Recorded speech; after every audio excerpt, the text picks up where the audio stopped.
Allah Subhanahu wa taala akan berfirman kepada mereka ya pada saat itu dengan dua riwayat ya. Riwayat yang pertama Allah berfirman, riwayat kedua Allah memperlihatkan zatnya. Yaitu riwayat pertama Allah Azza wa Jalla mengatakan, hari ini aku akan ridho kepada kalian dan aku tidak akan murka kepada kalian selamanya. Artinya mulai semenjak itu Allah Azza wa Jalla akan ridho kepada ahli surga, tidak akan ada lagi hukuman yang datang kepada mereka, dan tentu ahli surga juga tidak akan melakukan pelanggaran-pelanggaran lagi. Yang kedua, ini riwayat yang ingin kita titik beratkan, yaitu Allah Azza wa Jalla mengangkat hijabnya, pembatas antara dia dengan hamba-hambanya.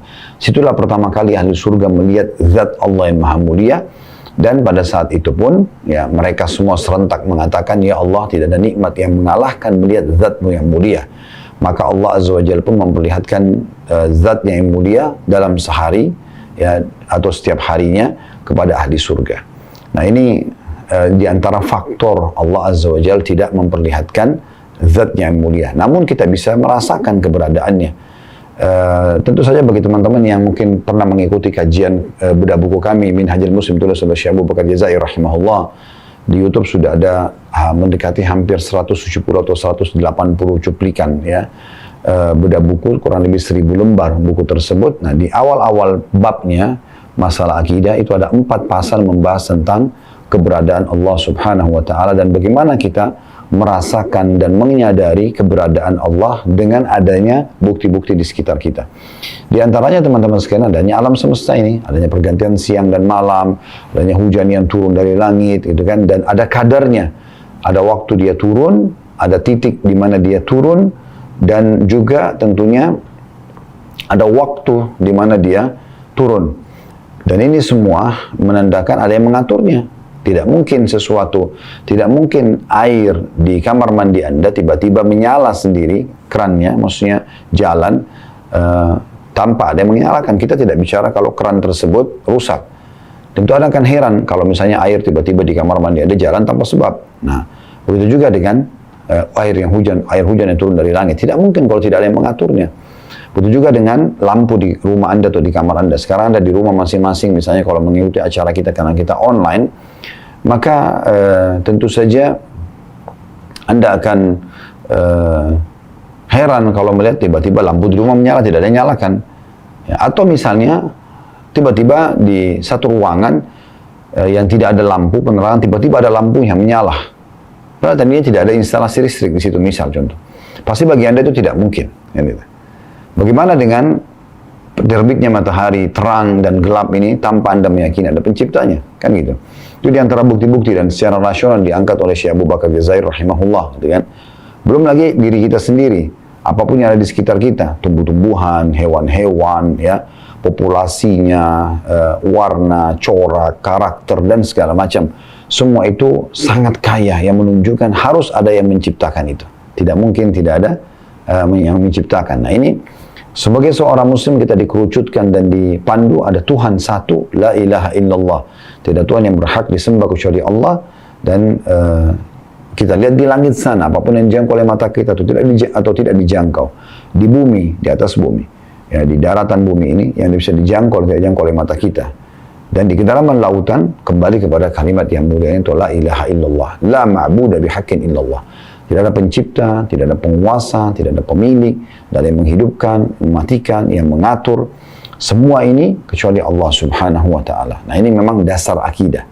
Dan memang mayoritas manusia, kurang lebih populasi manusia 7,5 miliar, 6 miliar lebih itu orang beriman kepada Allah Subhanahu wa ta'ala. Walaupun memang ada agama Yahudi, ada agama Nasrani, ada orang Muslim. Sisanya orang yang menyembah berhala, Hindu, Buddha misalnya ya, atau orang ateis, itu jumlahnya sangat sedikit. Artinya mayoritas juga manusia selain yang ada di alam semesta ini mengimani tentang keberadaan Allah Subhanahu wa ta'ala. Adanya kitab-kitab yang turun dari langit membuktikan adanya Allah Subhanahu wa ta'ala. Kita sebagai seorang muslim ada Al-Quran di depan mata kita yang bisa kita baca, dan sekarang alhamdulillah dengan terjemahannya kita bisa mentadabburi ayat-ayatnya, dan kita bisa mempertemukan, ya, korelasikan antara ayat tersebut dengan ada atau alam di sekitar kita. Nah ini semua teman-teman sekalian banyak sekali bukti tentang keberadaan Allah Subhanahu wa ta'ala. Dan Allah, ya, untuk menyampaikan kepada ciptaannya, makhluknya, manusia dan jin, Ya, tentang keberadaannya, dia mengutus para nabi dan rasul. Itulah tujuan mereka diutus kepada kita semuanya. Dan tentunya nabi dan rasul ini ada perbedaan dasar, Bapak Ibu sekalian. Kalau nabi, seseorang yang Allah utus tidak membawa syariat baru, tidak ada hukum baru di situ. Dia cuma menyampaikan apa yang disampaikan oleh nabi dan rasul sebelumnya. Kalau rasul, seseorang yang Allah utus membawa syariat baru dan menghapus syariat sebelumnya. Makanya kalau kita tanya teman-teman kita Nasrani, apakah Anda yakin orang Yahudi ini beriman kepada Allah? Pasti mereka akan mengatakan, iya. Tetapi mereka tetap dianggap kafir. Kenapa? Karena tidak melanjutkan keimanan mereka dari Nabi Musa alaihissalam dan risalah Taurat kepada risalah Nabi Isa, keberadaan atau diutusnya Nabi Isa alaihissalam dan keberadaan Injil. Maka estafet ini harus berlanjut. Begitu juga Anda di antara kaum muslimin tentunya, saya dan Anda muslimin yang mengikuti acara ini, maka kita berkeyakinan selain orang Islam adalah orang kafir. Kafir istilah lawan orang beriman ya. Itu karena mereka tidak melanjutkan estafet keimanan mereka dari risalah Nabi Isa dan Nabi Musa kepada Nabi Muhammad SAW. Melanjutkan estafet dari Taurat, Zabur, Injil kepada Al-Quran. Nah ini yang dimaksudkan. Jadi para rasul menghapus. Jadi Nabi Isa dengan datangnya karena dia seorang rasul menghapus risalah Nabi Musa, tapi wajib tetap diimani keberadaan Musa alaihi salatu wassalam. Begitu juga pada saat Nabi Muhammad SAW datang karena beliau seorang rasul, maka menghapus syariat sebelumnya dan tetap diimani tentang keberadaan Nabi dan Rasul sebelumnya. Nah ini salah satu cara yang Allah Subhanahu Wa Taala memperkenalkan dirinya melalui para Nabi dan Rasul. Allah Subhanahu Wa Taala, saudaraku seiman, mengutus kurang lebih 124.000 Nabi. 124.000 Nabi, diantaranya 313 Rasul. Tentu ada juga beberapa riwayat menyebutkan 315 Rasul. Ya. Tapi intinya jumlahnya ya adalah 124.000 Nabi di antara 313 Rasul. Yang wajib Anda imani ya, dan Anda pelajari sejarahnya itu adalah 25 Nabi dan Rasul. Ini yang disebutkan namanya dalam Al-Quran. Mereka adalah dimulai dari Adam alaihissalam yang pertama, kemudian Idris yang kedua, kemudian Nuh yang ketiga, yang keempat Hud, yang kelima Saleh, yang keenam Ibrahim, yang ketujuh Lut, yang kedelapan Ismail, yang kesembilan adalah Ishak, yang kesepuluh Yakub, yang kesebelas Yusuf, yang kedua-belas Ayub, yang ke-13 Syuaib, yang ke-14 Musa, yang ke-15 Harun, yang ke-16 Zulkifli, 17 Daud, 18 Sulaiman, 19 Ilyas, ya, 20 Ilyasa, 21 Yunus, 22 Zakaria, 23 Yahya, 24 Isa, dan 25 Muhammad alaihi wassalatu wassalam. Dan dari 25 Nabi dan Rasul ini, ada 5 Nabi pilihan lagi, dikenal dengan Ulul Azm, atau ya mereka pemimpin para Nabi-Nabi dari 25 Nabi, atau dari 124.000 Nabi dan Rasul tadi. Mereka adalah Nuh, Ibrahim, Musa, Isa, dan Muhammad alaihi wassalatu wassalam. Nuh, ya, Ibrahim, Musa, Isa, dan Muhammad alaihi wassalatu wassalam. Allah Subhanahu wa Ta'ala menyebutkan di dalam surah Al-Ahzab, surah nomor 33 ayat 7, وَإِذْ أَخَذْنَا مِنَ النَّبِيِّينَ مِيثَاقَهُمْ وَمِنْكَ وَمِنْ نُوحٍ وَإِبْرَاهِيمَ وَمُوسَى وَعِيسَى بْنِ مَرْيَمَ وَأَخَذْنَا مِنْهُمْ مِيثَاقًا غَلِيظًا. Dan ingatlah ketika kami mengambil perjanjian dari nabi-nabi dan dari kamu, hai Muhammad, ini ulul azm ya, kemudian dari Nuh, Ibrahim, Musa, dan Isa putra Maryam, dan kami telah mengambil dari mereka perjanjian yang teguh. Tentu dari 25 Nabi dan Rasul, kenapa kita sebutkan angka 25, dan ulama menjelaskan masalah itu karena memang hanya ini yang disebutkan secara langsung namanya dalam Al-Quran. Ya. Sementara yang tidak disebutkan nama-namanya cukup banyak. Nah, tadi jumlahnya 124.000 Nabi. Dan Allah Subhanahu Wa Ta'ala menyebutkan dalam surah Ghafir, surah nomor 40 ayat 78, وَلَقَدْ أَرْسَلْنَا رُسُلًا مِنْ قَبْلِكَ مِنْهُمْ مَنْ قَصَصْنَا عَلَيْكَ وَمِنْهُمْ مَنْ لَمْ نقصص عليك وما كان لرسول أن يأتي بآية إلا بإذن الله فإذا جاء أمر الله قضي بالحق وخسر هنالك المبطلون. Yang artinya, dan sungguhnya telah kami utus beberapa orang rasul sebelum kamu, hai Muhammad, Di antara mereka ada yang kami ceritakan kepadamu, dan di antara mereka ada pula yang tidak kami ceritakan kepadamu. Kalau kepada Nabi Muhammad SAW saya tidak diceritakan, apalagi kepada kita. Ya, tidak dapat bagi seorang Rasul membawa satu mukjizat melainkan dengan seizin Allah. Maka apabila telah datang perintah Allah, diputuskanlah semua perkara dengan adil, maksudnya hari kiamat nanti, dan ketika itu rugilah orang-orang yang berpegang kepada batil. Mengerucut lagi teman-teman, saudaraku seiman, dari 5 Nabi Ulul Azm ini adalah Nabi Muhammad alaihi salatu wassalam. Ya, ini Nabi, ini pimpinan para Nabi, sudah, bahkan pemimpin anak Adam semuanya. Di dalam hadis Bukhari, kata Nabi SAW, ya, Ana sayyidu wala Adam wala fakhr. Aku adalah pemimpin seluruh anak Adam, tidak terkecuali, dan tidak ada kesombongan di dalam hal tersebut. Allah Subhanahu wa taala mengutus nabi-nabi dan rasul sebelum Nabi Muhammad SAW khusus untuk kaumnya saja, ya. Dan bisa saja satu nabi atau rasul sezaman, ya. Cuma memang mereka beda tempat, ya. Dan Nabi Muhammad SAW itu justru sendirian. Dan semua nabi-nabi diutus untuk kaumnya, sementara Nabi Muhammad SAW diutus untuk alam semesta ini. Sebagaimana Nabi SAW mengatakan dalam hadis yang sahih, sesungguhnya aku diutus untuk seluruh, ya, sesungguhnya nabi-nabi sebelumku diutus untuk kaumnya, dan aku diutus untuk seluruh alam semesta. Dan tidak ada nabi yang sezaman dengan Nabi Muhammad SAW. Tapi nabi-nabi yang lain tentunya ada yang sezaman. Kita tahu, Bapak Ibu mungkin tidak asing sering membaca surah Al-Kahfi di malam Jumat, ya, atau di hari Jumat. Karena kata Nabi SAW, siapa yang membaca surah Al-Kahfi di hari Jumat, maka Allah akan menjadikan baginya cahaya antara dia sama Baitul Atiq atau Ka'bah, ya. Intinya, surah Al-Kahfi tidak asing bagi kaum muslimin, surah nomor 18 dalam Al-Quran. Karena ini setiap pekan kita dianjurkan untuk membacanya. Nah, di situ ada kisah tentang Nabi Musa alaihissalam dengan nabi lain namanya Khidir. Walaupun Khidir ini tidak disebutkan namanya dalam Al-Quran dan tidak masuk dalam hitungan yang 25 karena Al-Quran tidak menyebutkan namanya, namun pernah disebutkan di dalam hadis-hadis yang sahih dari Nabi SAW. Tapi di masa Nabi Musa ada yang sezaman dengan beliau, saudaranya sendiri Nabi Harun, bahkan satu lokasi dakwah, satu titik dakwah juga, satu kaum yang didakwakan itu Bani Israel. Namun ada nabi lain, Nabi Khidir, hidup di wilayah yang berbeda. Kita tahu sebelumnya ada Nabi Ibrahim alaihissalam dengan ponakannya Nabi Lut. Nabi Ibrahim lokasi dakwahnya 3, Babilonia di Irak, kemudian Palestina di negeri Syam, dan Mekah, ya. Sementara Nabi Lut cuma satu titik saja, yaitu Jordania sekarang, yang ada Laut Mati. Makanya kalau Anda cek di Google tentang lokasi, ya, kaum Lut, maka diarahkan kepada Laut Mati yang ada di wilayah Jordania atau perbatasan Jordan sama Palestina. Padahal sebenarnya Nabi Ibrahim lokasi dakwanya Palestina, seberangnya itu hanya dipisahkan dengan Laut Mati, atau ada juga sebagian dipisahkan dengan lembah saja padang pasir. Maka jadi ada sebagian Laut Mati, sebagian lembah padang pasir. Di wilayah sebelahnya Nabi Ibrahim di Palestina, di sebelahnya Jordan itu Nabi Lut alaihissalam, ya.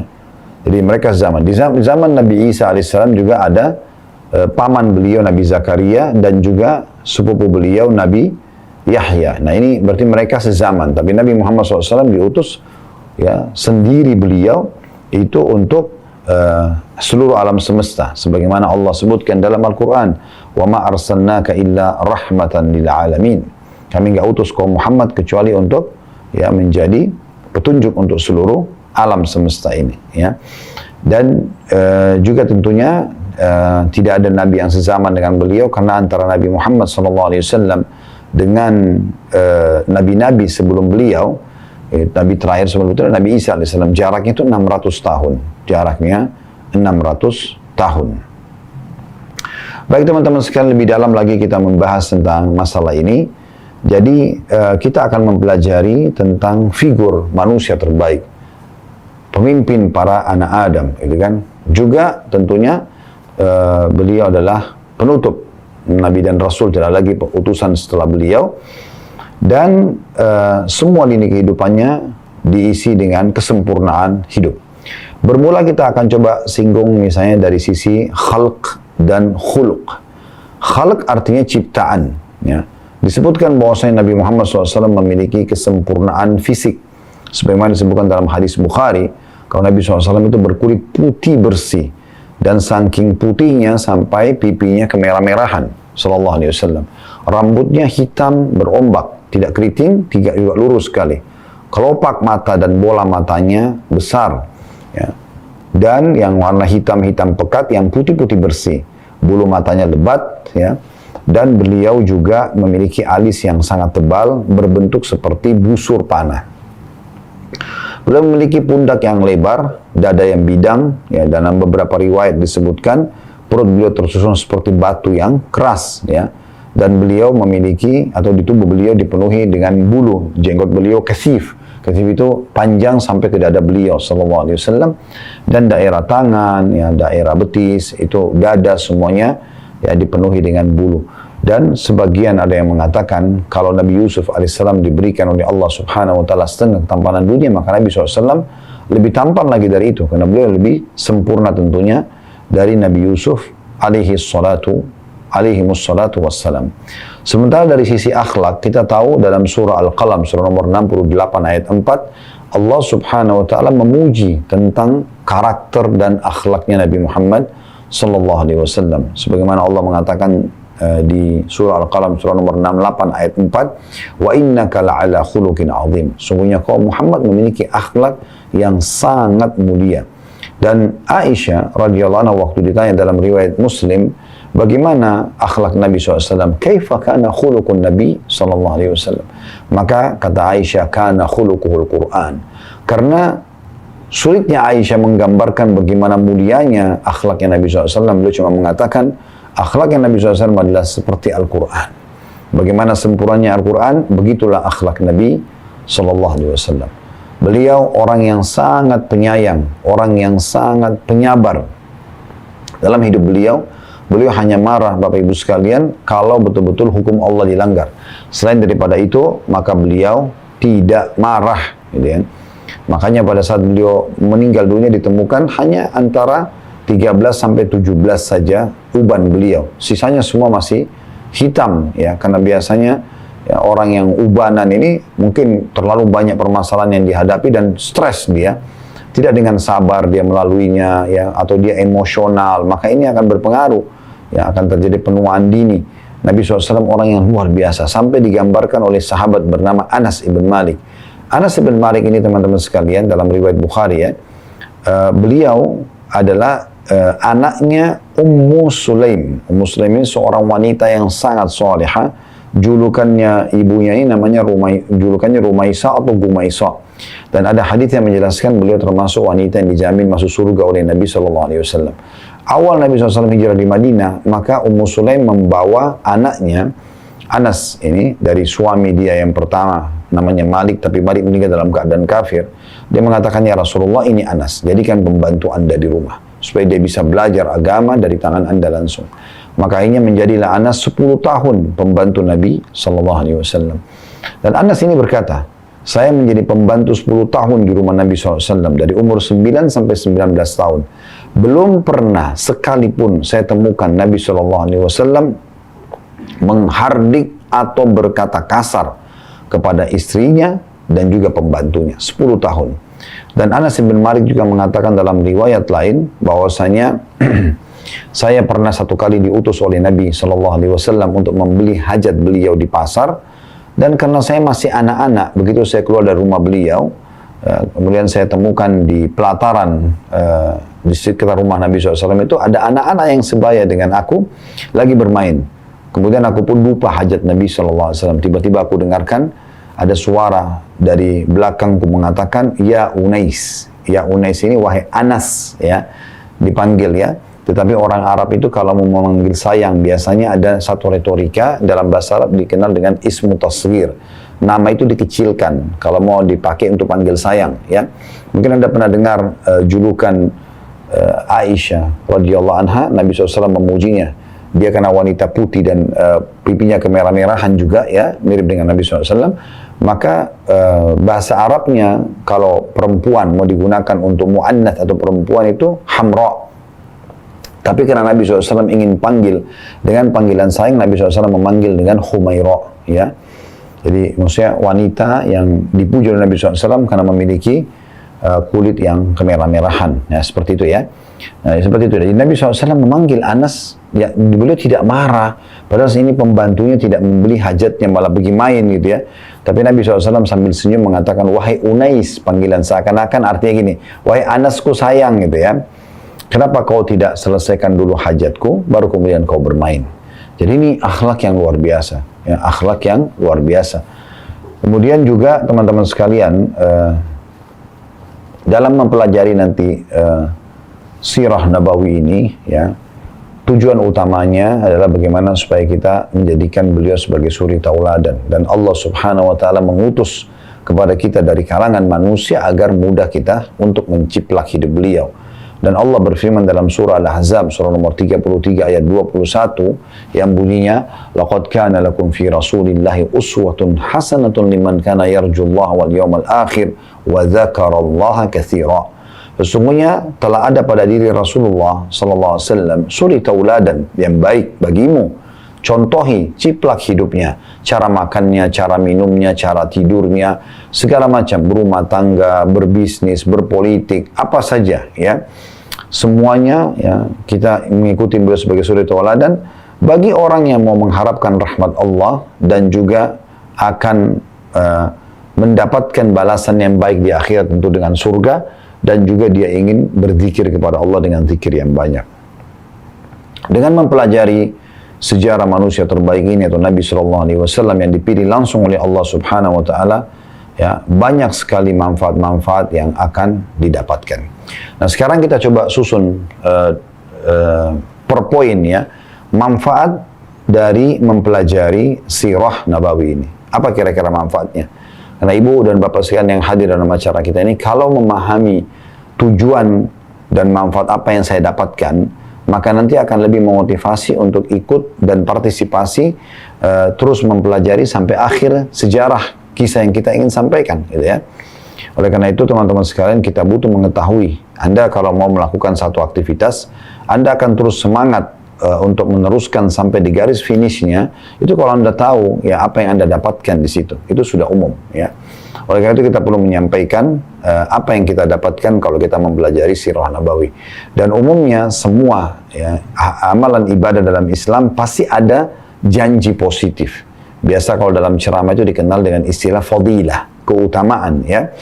Jadi saya selalu sarankan jemaah kami di pengajian, jangan Bapak Ibu kerjakan jenis ibadah apapun kecuali Anda sudah mencari tahu apa yang Anda dapatkan kalau Anda kerjakan. Misalnya Anda mau sholat malam, Anda punya hak dalam Islam untuk bertanya ya, kira-kira saya kalau sholat malam dapat apa? Saya kalau sholat duha dapat apa? Saya kalau puasa dapat apa? Semua itu Anda punya hak untuk Anda tanyakan. Karena memang Allah Subhanahu wa taala menjanjikan di semua jenis ibadah itu, semuanya ya dijanjikan hal-hal yang merupakan balasan ya kepada kita yang pasti kita akan dapatkan, karena Allah berfirman tentang dirinya, innallaha la yukhliful mi'ad, Allah tidak akan pungkiri janji-janjinya. Yang paling pertama tentunya yang bisa kita dapatkan nantinya kalau kita belajar sirah Nabawi adalah kita lebih mengenal ya pribadi beliau, karena memang kita kalau mau belajar dari seseorang atau menjadikannya sebagai idola, kita harus tahu apa kira-kira ya sejarah hidup orang ini sehingga kita tertarik untuk terus mempelajarinya.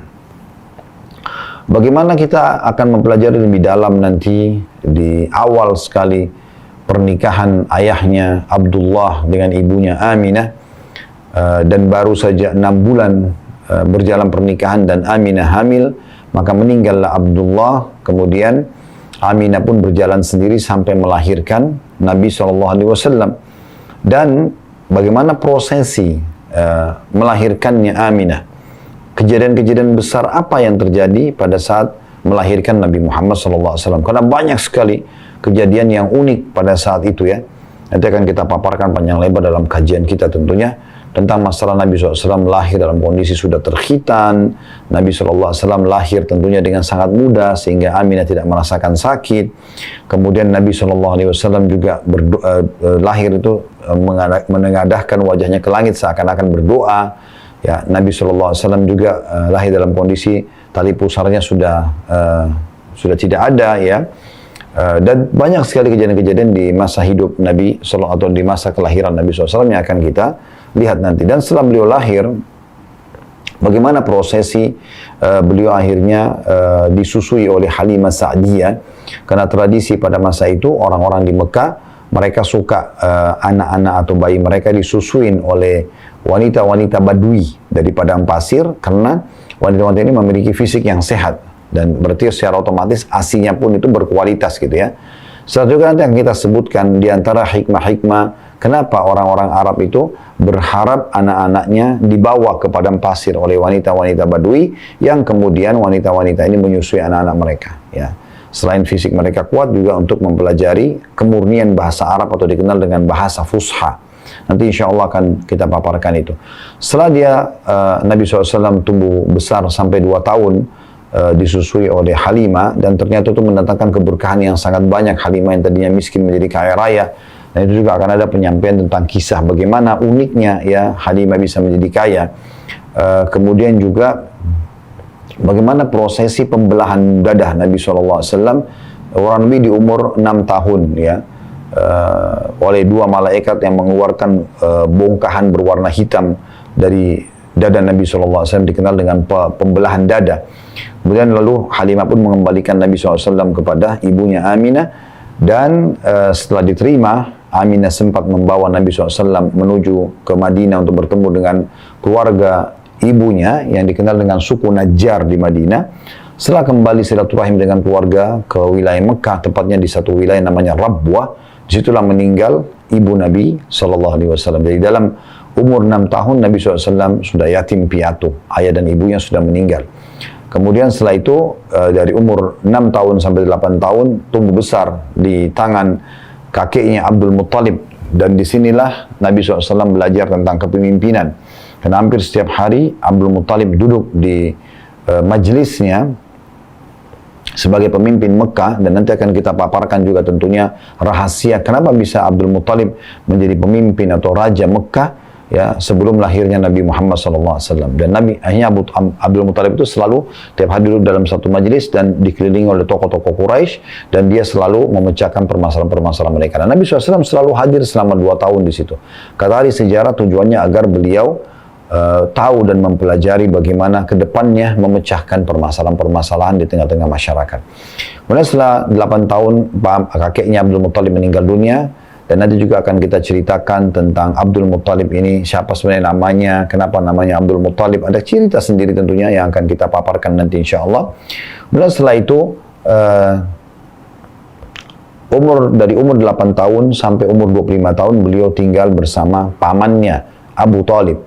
Dan kebetulan Abu Talib ini karena orang miskin dan memiliki anak yang banyak, maka di umur 8 tahun itulah mulai Nabi SAW bekerja sebagai pengembala kambing, yang pada masa itu profesi mengembala kambing adalah profesi yang sangat baik, sangat mulia gitu ya, profesi yang sangat baik dan sangat mulia, karena memang profesi ini ya, pada waktu itu di Mekah sangat terkenal gitu ya, dan mendatangkan income. Orang-orang rata-rata rumah-rumah masyarakat waktu itu punya gembalaan domba, dan mereka butuh orang yang amanah yang akan menjaga domba-domba mereka dari serangan serigala dan yang lainnya gitu ya, hewan-hewan, dan juga diberikan makan yang cukup sehingga gembalaan tersebut berkembang biak. Dan pada saat itu Nabi SAW mengembala domba, ya, mengembala domba. Dan akhirnya beliau punya income, dan dari situlah beliau membantu pamannya yang dalam kondisi miskin. Terus saja berjalan, Nabi SAW sudah punya income pada saat itu dari 8 sampai umur 21 tahun. Sebagian riwayat menyebutkan sampai umur 25 tahun. Ya. Yang jelas Nabi SAW mengatakan dalam hadis Bukhari, tidak ada seorang Nabi pun kecuali pasti mengembala domba. Dari umur 21 tahun sampai umur 40 tahun di masa kenabian, kurang lebih 19 tahun. Kalau tadi mengembala kambing sekitar 13 tahun. Dari umur 8 sampai 21, sekitar 13 tahun. Kalau kita ambil riwayat yang lain, dari umur 8 sampai 25 tahun, itu berarti tentunya lebih dari 13 tahun ya. Berarti beliau sekitar berarti 14 tahun kalau 22, 15 tahun kalau 23, kemudian 16 tahun, berarti sekitar 17 tahunan beliau menjadi pengembala domba. Tapi kalau kita pegangi, dan ini yang sering saya pegangi riwayatnya, itu dari umur sampai umur 21 tahun. Nah, 21 sampai umur 40 tahun, ini berarti 19 tahun. Ini yang jarang ditangkap oleh atau dipelajari oleh kaum muslimin, bagaimana beliau justru terjun ke bisnis ya, selama 19 tahun. Nabi SAW kemudian jadi pengusaha, dan pengusahanya unik gitu ya. Nanti akan kita paparkan panjang lebar bagaimana beliau mulai usahanya, sampai akhirnya di umur 25 tahun beliau menikah dengan Khadijah. Dan bagaimana awal kisah pernikahannya dengan wanita mulia Khadijah yang merupakan wanita terkaya di Mekah pada masa itu. Kemudian setelah menikah, Allah Subhanahu wa taala mengaruniahi Nabi SAW 6 orang anak dari Khadijah yang berumur 40 tahun di masa itu. Waktu Nabi SAW berumur 25 tahun. Dan dari anak-anak ini tentunya ada 6 orang ini, ada 2 laki-laki dari Khadijah ya, itu Al-Qasim dan Abdullah. Ini semua meninggal waktu masih bayi. Dan ada 4 anak perempuan, Ruqayyah, Ummu Kalthum, Zainab, dan Fatimah. 3 anak perempuan ini dan 2 anak laki-laki tadi meninggal di masa hidup Nabi SAW. Kecuali Fatimah, Fatimah nanti akan meninggal 1 tahun setelah meninggalnya Nabi SAW. Tentu Nabi SAW punya anak 7. 6 dari Khadijah dan 1 dari Maria. Dari Maria, Ibrahim namanya juga meninggal waktu masih bayi. Nabi SAW, teman-teman sekalian, sangat dicintai oleh penduduk Mekah. Bahkan mereka memberikan julukan Al-Amin, ya, orang yang sangat terpercaya. Nanti juga akan kita paparkan panjang lebar. Kenapa beliau diberikan julukan Al-Amin? Apa awal kisahnya? Kenapa bisa keluar julukan ini? Dan bagaimana penduduk Mekah sangat percaya dengan Nabi SAW, dan itu terbukti terutama pada saat terjadinya renovasi besar-besaran Ka'bah, dan mereka suku-suku Arab Quraisy pada saat itu di Mekah, mereka bertikai siapa di antara mereka yang akan meletakkan Hajar Aswad di tempatnya. Hampir saja terjadi pertumpahan darah, dan akhirnya mereka sepakat siapapun yang masuk dari pintu Bani Syaibah, pintu utamanya Mekah, maka dia akan dipilih menjadi hakim. Subhanallah, semua mata menuju ke pintu itu, dan ternyata yang masuk di pintu Nabi Muhammad SAW, dan serentak penduduk Mekah mengatakan As-Sadiqul Amin, As-Sadiqul Amin radina. Orang yang jujur dan terpercaya, orang yang jujur dan terpercaya, kami sudah ridho. Maka Nabi SAW pun menjadi penengah setelah hampir saja mereka saling menumpahkan darah, berebut siapa yang meletakkan Hajar Aswad kembali ke tempatnya. Tentu kisah lengkapnya akan kami sampaikan nanti, atau kita akan bahas nanti ke depannya ya. Ini tentunya di antara kisah-kisah. Dan kemudian Nabi SAW di umur 40 tahun diutus menjadi Nabi. Bagaimana prosesi awal beliau diutus jadi Nabi tentunya ya. Bagaimana kejadian yang sangat dahsyat di Gua Hira, di Jabal Nur. Kemudian juga wahyu di ayat pertama dalam surah Al-Alaq turun itu seperti apa prosesinya. Jibril datang dalam postur aslinya sebagai malaikat. Kemudian Nabi SAW pun akhirnya dinobatkan menjadi Nabi. Nah, nanti kita akan pelajari semua panjang lebar itu tentunya ya.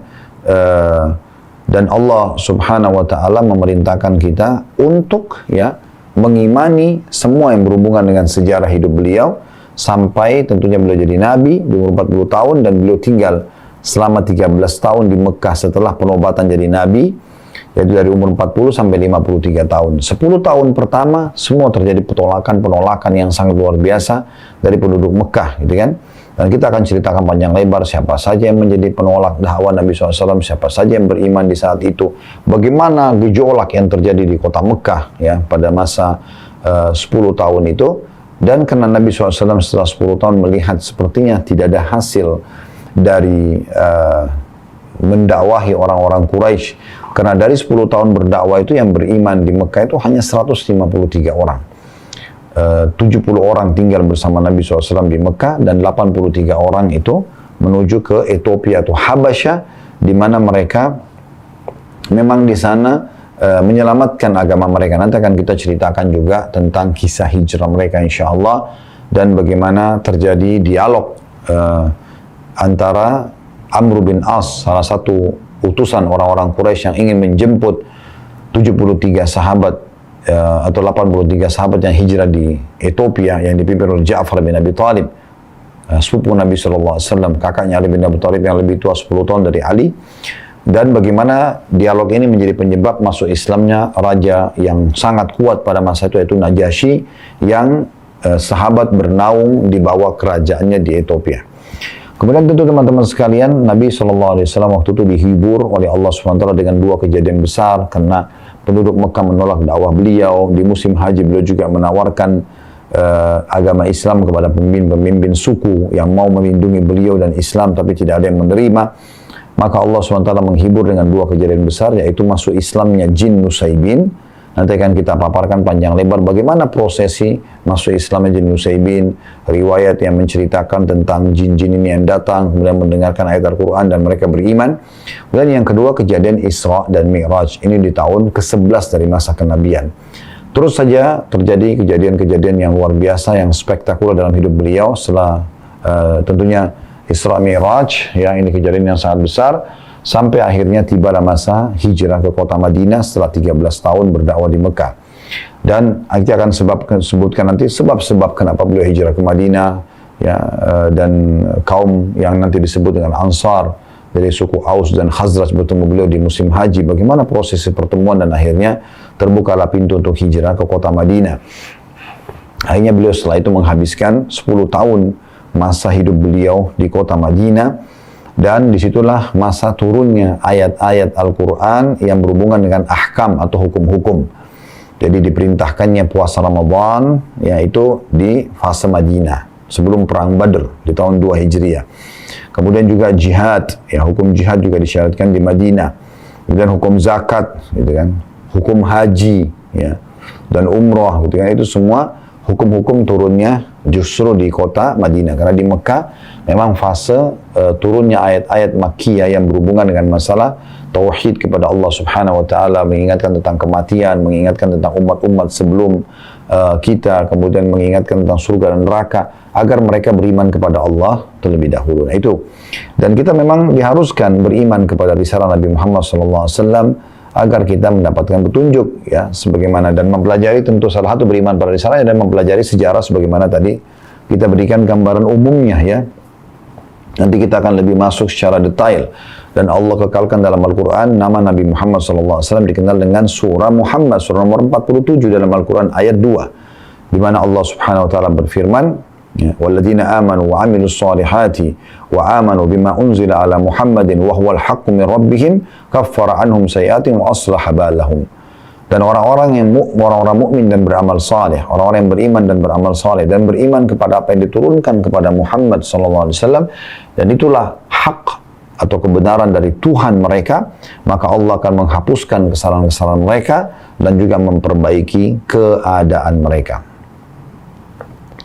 Dan teman-teman sekalian, tentunya itu faedah pertama, ya, dan disebutkan juga bagaimana Nabi Muhammad SAW memang diutus untuk segenap alam semesta dalam banyak dalil, diantaranya surah An-Nisa surah nomor 4 ayat 79, ya, wa arsalnaka lin-nasi kaffah, dan kami utus kalian kepada manusia secara keseluruhan, ya. Dan juga beliau diutus oleh Allah SWT untuk membawa berita gembira kepada orang-orang yang beriman bahwasanya mereka akan bahagia di dunia, dapat panduan hidup, mereka akan selamat di akhirat, dan juga sebagai pemberi peringatan dan ancaman bagi orang yang kafir. Sebagaimana Allah kekalkan dalam surah Saba, surah nomor 34 ayat 28. Dan tentu di sini Allah SWT berfirman yang artinya, dan kami tidak mengutus kamu melainkan kepada umat manusia seluruhnya. Wa ma arsalnaka illa kafatan linnas basyiran wa nadhira, penyampai berita gembira dan juga bagi orang beriman dan peringatan bagi orang-orang yang kafir. Walakinna aktsaran nasi la ya'lamun, tapi sayangnya sebagian manusia atau sebagian besar manusia tidak mau tahu tentang masalah itu. Makanya saya sangat merespon pada saat memang ada permintaan untuk kita mengkaji tentang sejarah hidup beliau ini, karena memang banyak manusia yang tidak mau tahu tentang masalah ini, ya. Bagi mereka apa sih? Untuk apa tahu sejarah, gitu kan? Untuk apa mengetahui dan mempelajari? Sudahlah, cukup kita tahu Nabi Muhammad ini seorang nabi. Padahal sebenarnya dengan mempelajari sejarah beliau banyak sekali manfaat-manfaat yang bisa kita dapatkan, gitu ya. Kemudian selanjutnya, faedah daripada mempelajari sirah nabawiyah, ya, yang kedua, ini akan mengenalkan kita lebih dekat lagi, ya, kepada Allah Subhanahu wa Ta'ala.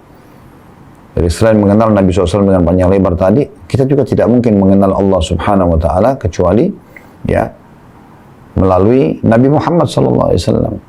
Kalau Anda mau mengenal siapa Allah, siapa pencipta alam semesta, siapa yang menggantikan siang dan malam, siapa yang menurunkan hujan dari langit, tidak ada yang bisa mendapatkan atau memberikan pada informasi lengkap kecuali Allah Subhanahu wa Ta'ala, kecuali Nabi Muhammad SAW. Dan Allah menyampaikan melalui beliau. Jadi kita bisa mengenal Allah melalui Nabi Muhammad SAW. Di antara juga faedah daripada mempelajari sirah nabawi ini, kita jadi mengetahui manusia-manusia pilihan yang ada di sekitar Nabi Muhammad SAW. Itulah para sahabat beliau. Ya, kita bisa menjadikan suri tauladan. Ada Abu Bakar, ada Umar, ada Utsman, ada Ali. Semua itu nanti kita bisa pelajari melalui sirah nabawi. Kita jadi tahu, oh ternyata masuk Islamnya Abu Bakar itu begini, masuk Islamnya Umar itu begini. Ya, cerita Utsman, Ali, Talha, Zubair, ya, Abu Darda, Abu Ubaidah, Abdurrahman bin Auf, dan seterusnya. Banyak sekali nama-nama mereka yang biasa kita dengar, kita bisa tahu dari sirah nabawiyah tentang masalah bagaimana masuk Islamnya mereka, bagaimana kiprah mereka, bagaimana mereka istiqamah dan komitmen sampai meninggal di atas keimanan, gitu kan. Dan juga kita pelajari nanti dalam sirah nabawi, ternyata ada juga orang yang masuk Islam di masa Nabi SAW, mereka munafik, pura-pura masuk Islam. Dalam mempelajari sirah, kita jadi tahu siapa orang-orang munafik. Ini bisa kita jadikan sebagai faedah yang keempat, ya. Kita akan tahu siapa orang-orang munafik dan siapa orang-orang kafir dalam gambaran, ya, Islam. Karena Nabi SAW mengajarkan kepada kita siapa yang dicap sebagai orang kafir, siapa yang dicap sebagai orang munafik, ya. Allah turunkan surah Al-Kafirun, Allah turunkan surah Al-Munafikun. Ada penjelasan masalah itu. Juga di antara tentunya yang kita bisa dapatkan faedah dari mempelajari sejarah Nabi SAW, ya, yaitu kita mengetahui sebab nuzul, sebab turunnya ayat-ayat Al-Quran. Bapak Ibu sekalian, kalau kita belajar Al-Quran dan kita tahu sebab turunnya ayat Al-Quran, maka secara otomatis kita akan lebih faham apa yang sedang Allah inginkan dalam ayat tersebut. Dan semua sebab nuzul Al-Quran itu diambil dari sirah nabawi, semuanya. Karena sirah nabawi nanti Bapak Ibu akan lihat, oh ternyata turunnya surah Ad-Duha lengkap. Itu justru setelah 6 bulan wahyu terputus. Ya. Waktu Nabi SAW turun dari Gua Hira, menerima 5 ayat pertama dalam surah Al-Alaq. Nah setelah itu Nabi SAW ketakutan sekali, karena Jibril datang dalam postur aslinya sebagai malaikat. Di mana Nabi SAW menggambarkan bahwasanya saya, ya, menyaksikan Jibril datang dimanapun dimanapun saya arahkan pandangan mata saya di langit, timur, barat, utara, selatan, semuanya dipenuhi oleh badan Jibril. Dalam satu riwayat yang lain, Allah karuniai Jibril 600 ekor sayap, yang kalau satu sayapnya dikebaskan bumi ini, maka akan hancur bumi ini. Dan di situ Nabi SAW sangat ketakutan, makanya beliau pun lari pulang ke rumahnya, dan kemudian istrinya Khadijah menyambutnya. Kemudian Nabi SAW mengatakan, Zammiluni, Zammiluni, selimuti aku, dan ini nanti akan menjadi penyebab turunnya surah Al-Muzammil, sabab nuzulnya, ya, karena Nabi SAW waktu itu ketakutan. Kemudian setelah itu Allah SWT putuskan wahyu 6 bulan. Ini semua untuk menghilangkan rasa takut Nabi SAW, dan juga tentunya agar Nabi SAW merindukan, ingin, ya, untuk menerima atau siap menerima wahyu. Terbukti selama 6 bulan itu Nabi SAW selalu keluar ke padang pasir, kemudian menengadahkan wajahnya ke langit, berharap ada wahyu lagi turun. Makanya setelah itu Allah turunkan surah Ad-Duha, Bismillahirrahmanirrahim, Wad-Duha, demi waktu pagi, Wal-Laili idza saja, pada waktu malam juga, ya. Ma wadda'aka rabbuka wa ma qala, Tuhanmu tidak meninggalkanmu, hai Muhammad, yang menyanyiakanmu, walal akhiratu khairun laka minal ula, dan akhirat lebih baik bagimu daripada dunia. Wala sawfa yu'tika rabbuka fatarda, Tuhanmu akan memberikanmu karunia dan engkau akan puas dengan itu. Alam yajidika yatiman fa'awa, bukankah dia telah menemukan kamu dalam kondisi yatim, kemudian dia melindungimu. Wajadaka dhallan fahada, menemukanmu dalam kondisi sesat, tidak mengenal Tuhanmu, tidak kenal agama Islam, lalu kau diberikan petunjuk. Wajadaka ailan fa'agna, mendapatkanmu dalam kondisi miskin, susah, pada saat ibu ayahmu meninggal, kemudian dia mengayahkanmu, ya. sampai akhir surah Ad-Duha. Nah itu turun semua di kejadian setelah 6 bulan terputus wahyu misalnya. Dan mulailah berurut surah-surah Al-Quran itu atau ayat-ayat turun. Nah nanti juga kita akan di sini dapat rahasia yang luar biasa ya. Bagaimana bisa surah Al-Alaq, terutama 5 ayat pertamanya, Iqra' bismi rabbikal ladzi khalaq, khalaqal insana min 'alaq, Iqra' wa rabbukal akram, alladzi 'allama bil qalam, 'allamal insana ma lam ya'lam. Ini yang turun di Jabal Nur atau tepatnya di Gua Hira pada masa itu. Kenapa ini turun di awal-awal dan ada di juz 30? Kenapa justru Al-Fatihah yang turun jauh setelah itu berada di surah nomor 1? Kenapa justru Al-Baqarah turun di surah nomor 2? Dan juga dalam surah Al-Baqarah sendiri, ayat-ayatnya itu sangat variatif. Ya. Dari 280 sekian ayat, tidak semua turun sekaligus. Ya. Ada yang turun pada waktu ini, ada yang turun di beberapa waktu setelahnya. Tapi bagaimana bisa dia menjadi satu surah? Bagaimana bisa ada urutan surah Al-Quran 114 surah itu dari satu Al-Fatihah, surah nomor 1, surah nomor 2, Al-Baqarah nomor 3, Al-Imran nomor 4, An-Nisa nomor 5, Al-Ma'idah nomor 6, Al-An'am. Begitu seterusnya, ya. Al-Anfal, At-Taubah, Yunus, sampai surah An-Nas. Ini semua akan dijawab dalam sirah Nabawi, gitu kan? Karena memang turun ayat-ayat tersebut, ya, dan Nabi SAW itu sesuai dengan kasus yang ada, dan Nabi SAW yang mengatakan letakkanlah di surah ini di ayat sekian, letakkan di surah ini ayat sekian, dan terjadilah penyusunan tersebut, dan akhirnya tersusunlah Al-Quran seperti yang kita dapati sekarang tentunya, ya.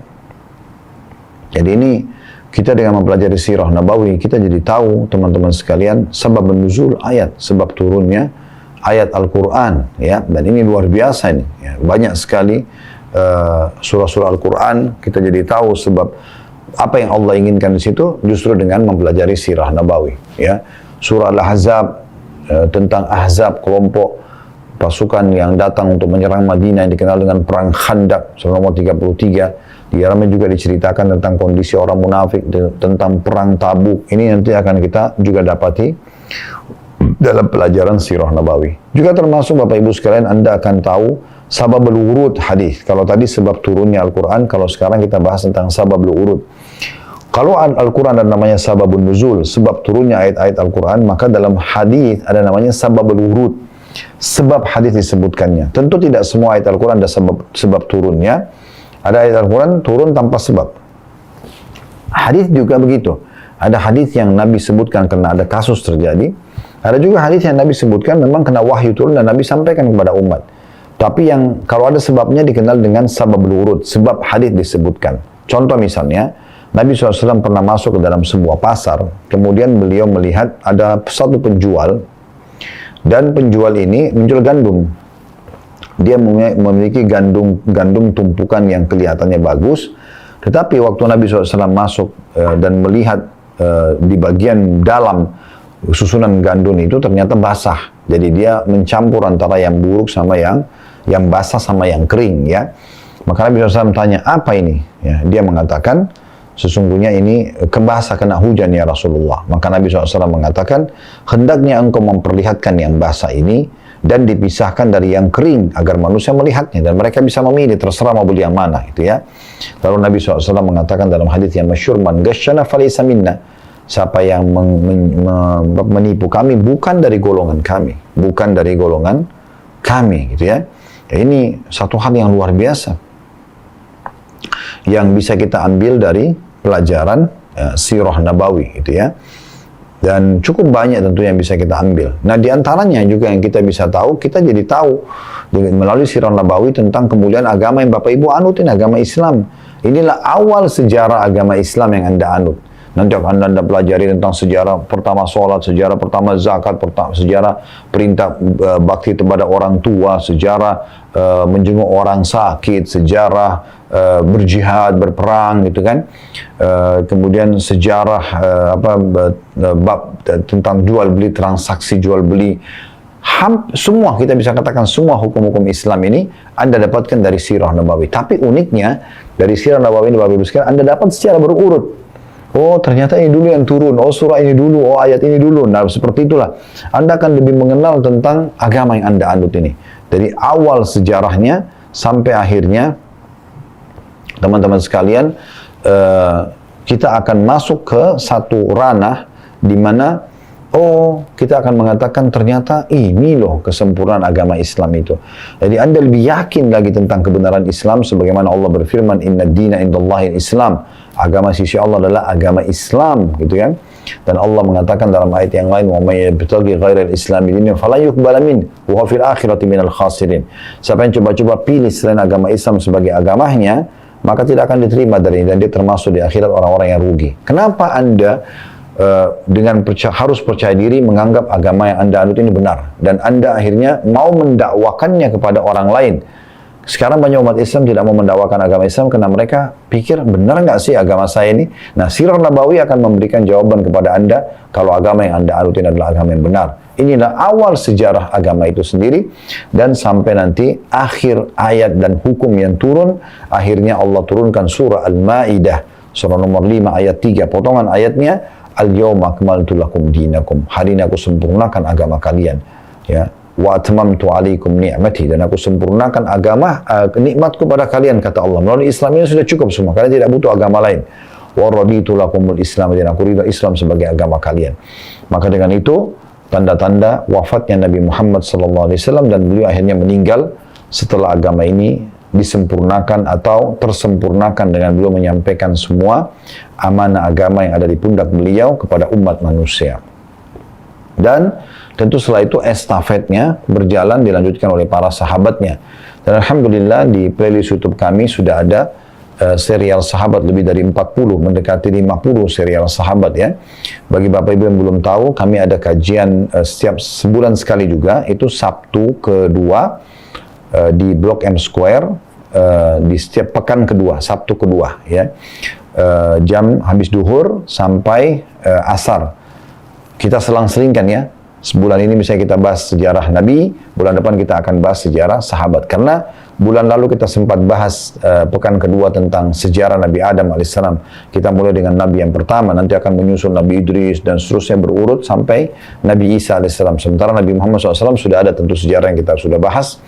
Dan kemudian bulan depannya kita akan bahas lagi di pekan kedua serial sahabat. Dan insya Allah nanti pekan kedua di bulan Februari ini kita akan bahas sahabat Suraqah bin Malik radhiyallahu anhu. Nah, seperti itu kurang lebih. Nah, ini gambaran teman-teman sekalian tentang muqaddimah Sirah Nabawiyah. Dan insya Allah ke depannya kita akan mulai masuk lebih dalam ke masalah sejarah air Zam-Zam dan juga kota Mekah. Bagaimana awal mulanya terbentuk komunitas penduduk Mekah, dari mana sejarahnya, kemudian dari mana adanya air yang akhirnya membuat air tersebut ya, menjadi sumber kehidupan masyarakat di masa itu, dan sampai sekarang kita masih menikmati air Zam-Zam ini dan akhirnya dijadikan sebagai ibadah pun dalam meminumnya, dan kita bisa berdoa apa yang kita inginkan. Itu semua panjang lebar sejarahnya akan kita sampaikan pada pertemuan akan datang insya Allah. Semoga Allah ikhlaskan niat kita semuanya teman-teman sekalian, dan Allah memberikan manfaat yang besar dari apa yang akan kita pelajari, dan semoga Allah mudahkan dan berikan kita kesempatan dan kekuatan untuk menyelesaikan kajian sirah nabawi kita sampai wafatnya Nabi Muhammad SAW nanti, sebagaimana tadi sudah kita berikan rincian secara global tentang manfaat belajar sirah nabawi itu. Kalau benar dari Allah, silakan diambil dan diamalkan. Kalau dari saya salah, mohon dimaafkan dan saya beristighfar kepada Allah. Subhanakallahumma bihamdika, asyhadu an la ilaha illa anta, astaghfiruka wa atubu ilaik. Wassalamualaikum warahmatullahi wabarakatuh.